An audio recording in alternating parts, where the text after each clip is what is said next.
안녕하십니까. 새로운 해법, 새로운 행동, 새로운 얼굴 구본철입니다. 오늘은 제 85회 방송으로 전직 두 대통령 사건에 대한 사과를 해야 된다. 이런 얘기가 지금 돌고 있습니다. 이 문제에 대해서 말씀드리겠습니다. 2016년 12월 9일 이날은 박근혜 전 대통령이 234명의 찬성으로 탄핵을 당한 날입니다. 그래서 오늘이 제4주기가 되는 날이죠. 자, 이날을 기해서 현재 그때의 새누리당을 그 정신을 잇고 있다는 국민의힘의 현재 비상대책위원장인 김종인 대표가 사과를 한답니다.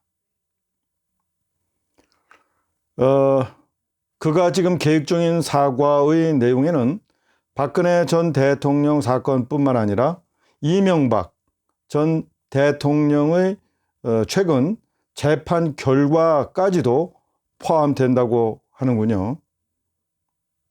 그렇지만 김종인 대표의 사과 계획에 수많은 자유시민들과 그리고 103명 국민의힘 국회의원들 상당수가 반대를 하고 있습니다. 당연한 거 아니겠습니까? 그런데 이런 사과 시리즈는 이미 박근혜 전 대통령이 탄핵되고 나서 바로 들어선 임명진 전 비대위원장이 공식적으로 사과를 한 바가 있습니다.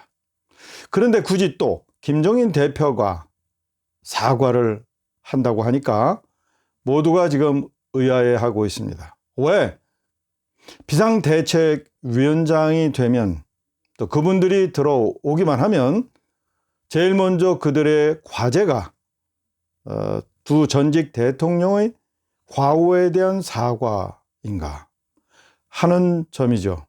왜 그럴까요, 도대체? 우리 우파 정치 세력이 우리 대한민국에 무슨 큰 죄를 지었다고, 무슨 큰 잘못을 저질렀다고 이렇게 몇 번씩 사과를 해야 될까요?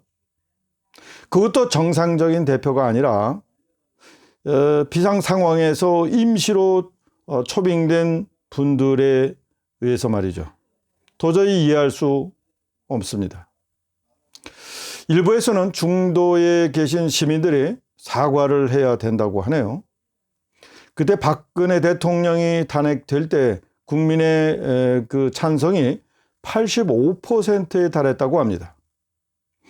그 광화문 광장에 한 번씩 모이면 100만, 200만, 500만이 모였다고 하는데 한 2만 명이 모이면 그 세종문화회관 앞에 광장이 꽉 찹니다. 그것도 밤에 모이면 더 많아 보이죠. 지난번에 그 작년에 10월 3일인가요? 그때 자유시민들이 모였을 때 그때 수백만이었죠. 그렇습니다. 저들 계산으로는 1000만의 촛불 시민이 모였다고 하겠죠. 그 전에 우리가 85% 국민이 박근혜 전 대통령의 탄핵에 찬성했다고 했고 지금도 70%의 국민이 찬성한다고 했는데 도대체 탄핵 문제에 대해서 전 국민 투표를 해본 적이 있습니까? 1000명의 그 여론조사 표본을 가지고 한 그 내용이 전 국민의 의사를 대표할 수 있겠습니까? 아니, 중도 시민이라고 하는 분들은 지금 박근혜 대통령이 이제 4년째 감옥에 계신데 자, 이렇게 잔인하십니까? 그분들이 그렇게 잔인하신 분들입니까? 박근혜 전 대통령이 무슨 반역이라도 저질렀습니까? 김정은에게 USB라도 전달했습니까? 천안문 광장에 올라가서 대한민국 반대 또는 중화민국 만세 이렇게 만세라도 불렀습니까? 또 하나요. 그 중도라고 하는 시민들이 정말 있기는 있습니까? 아직도 그 중도라고 하는 시민들은 마음을 풀지 못하고 계시는 겁니까? 혹시 그분들이 계시다면 그분들은 이미 박근혜 대통령과 이명박 대통령의 지금 상황에 대해서 안타깝게 생각하고 용서하고 잊기도 했다고 할 수 있는데, 그들의 마음을 자꾸 끌어다가 이제 중도 시민들이 사과를 원한다고 자기의 정치를 하기 위해서 또 사과하고 또 사과하는 이러한 모습이 과연 대다수 국민들이 원하는 것일까요? 저 박근혜 전 대통령과 이명박 대통령에게 씌운 죄가 무엇이죠? 이명박 대통령은 자기 다스가 자기 것이 아니라고 그렇게 얘기를 하는데, 당신 거라고 남이 그렇게 얘기를 하는 거 하고 그렇게 하면서 또 죄를 묻는다면 이게 온당한 일일까요? 박근혜 전 대통령은 또 어떻습니까? 지금 30년 이상의 선고를 받고 감옥에 있는데, 그가 지금 선고받은 이유가 뭐죠? 최순실이 받은 뇌물의 의혹, 이것을 경제 공동체로 해서 박근혜 대통령이 받은 죄목 아니겠습니까? 그러면 우리 이낙연 민주당 대표는 어떨까요? 그의 분신과도 같은 비서실장격에 해당하는 사람이 지금 뇌물 때문에, 그런 의혹 때문에 자살했지 않습니까? 그렇다면은 자살하면 모든 것이 무죄가 되는가요? 이낙연 전 민주당 대표는 어떻게 돼야 될까요? 도대체 얼마의 수준으로 감옥에 또 들어가야 될까요? 이 무도한 그리고 무법적인 문재인 이 정권이 정한 사법부, 저들이 장악한 사법부에 의해서 내려진 지금 두 전직 대통령에 대한 그런 죄목, 우리가 판결을 승복해야 될까요? 과연? 마음속으로야 얼마든지 승복할 수 없다고 외칠 수 있지만, 이 사법제도라고 하는 것이 삼권 분립, 즉 자유민주주의 체제를 지탱하는 가장 핵심 중에 핵심인 이 삼권 분립의 그 한 축인 사법부가 저렇게 판결을 했으니 참 어떡하겠습니까? 마음속으로야 승복할 수 없지만 제도를 우리가 만들었으니 승복할 수밖에요. 하기는 이명박 대통령과 박근혜 대통령의 과오가 없지는 않습니다. 저들의 정치 실패로, 그리고 저들을 옹이하던 측근들의 정치 실패로 문재인과 같은 참 이상스러운 정권이 출현했기 때문이죠. 그렇다면 이제 사과는 정치 실패, 그렇게 열렬하게 지지해 주신 자유시민들, 자유진영의 시민들을 실망시킨 그런 죄로 우리 자유시민들에게 사죄를 해야 되지 않겠습니까? 자, 그 사과가 진정성을 인정받으려면 사과와 더불어서 향후에는 어떻게 하겠다, 각오를 밝혀야 하고 또 새로운 미래의 프로그램을 또 밝혀야 하지 않겠습니까? 그저 사과, 또 사과만 그치면 저들 뭐야 도대체? 뭐 어쩌자는 거야? 사과만 하면 되겠어? 그리고 그 사과를 또 반대하는 또 우리 시민들이 있지 않습니까? 서로 간에 분쟁만 일어나죠.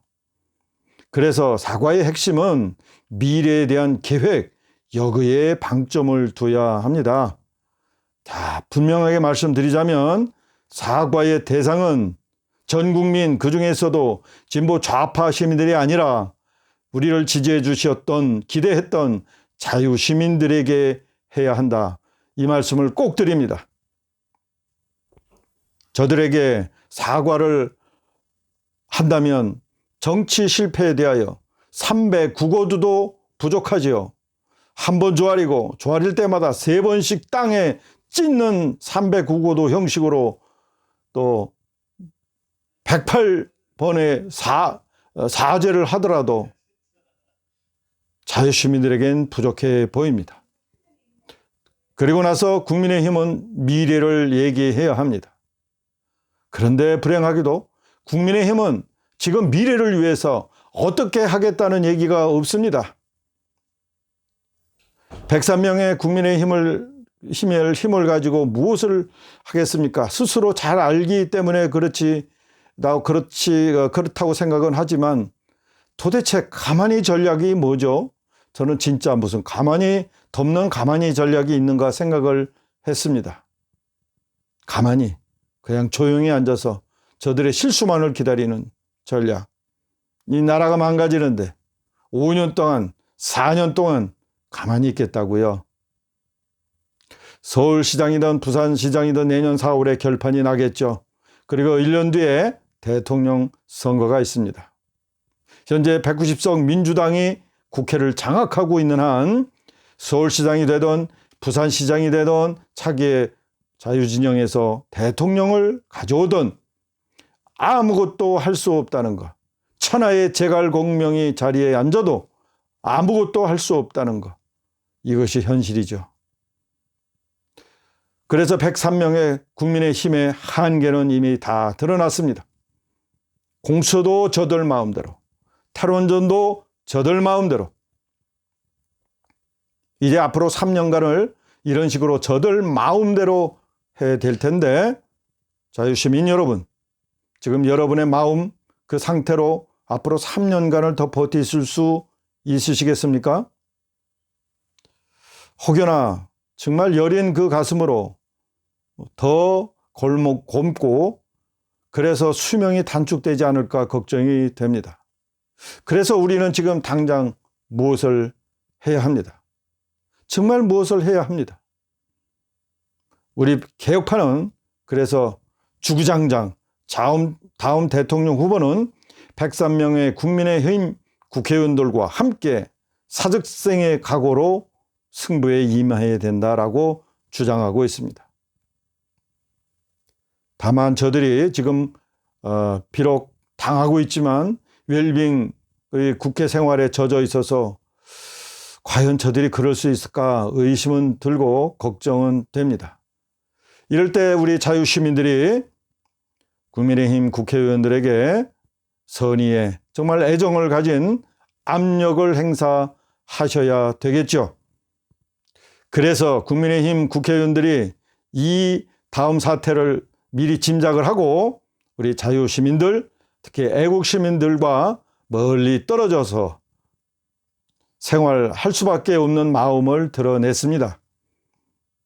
그게 불가촉 시민으로 여러분을 대우하는 것이죠. 여러분과 멀리 떨어져 있겠다는 거 아니겠습니까? 이제 여러분 아셨죠? 왜 국민의힘의 국회의원들이 우리 애국시민들과 일부러 떨어지려고 하는지, 자유시민들의 다음 행동을 미리 저들이 짐작하고 있기 때문이죠. 언젠가는 우리 개혁파가 여러분에게 공개적으로 국민의힘 국회의원들과 희생적 행동을 함께하자라고 요구할 날이 있을 거라, 그럴 때가 올 거라 말씀드립니다. 현재 문재인과 그 일당들은 지금 자기들의 잘못을 되돌릴 능력과 실력이 없습니다. 이런 상태에서 되돌리면 더 엉망이 된다는 거 저들 잘 알고 있습니다. 그래서 그 앞으로 나갈 수밖에 없습니다. 저들에게 돌아가라 외쳐도 저들은 그럴 능력이 없습니다. 그래서 이제 우리는 돌아가라가 아니라 멈추라, 힘들면 내려와라 라고 주장할 수밖에 없죠. 좌파의 능력은 우리가 다 확인했지 않습니까? 과거를 캐는 능력밖에 없습니다. 반면에 우리 우파는 미래를 계획하는 능력이 있습니다. 누가 이 나라를 잘 되게 할 수 있겠습니까? 그 중에서도 우리 개혁파는 우리가 가야 할 길을 정확히 잘 알고 또 그것을 위해서 완벽한 계획을 다 수립해 놓고 있습니다. 그 길은 우리 모두 함께하는 성장의 길입니다. 우리 자유시민들은 사과보다는 우리의 비전을 듣고자 지금 기대하고 계십니다. 국민의힘보다 우리 개혁파가 먼저 그 시원한 대답을 드리겠습니다. 기대하십시오. 오늘은 여기까지 하겠습니다. 감사합니다. 새로운 해법, 새로운 행동 9번철이었습니다. 감사합니다.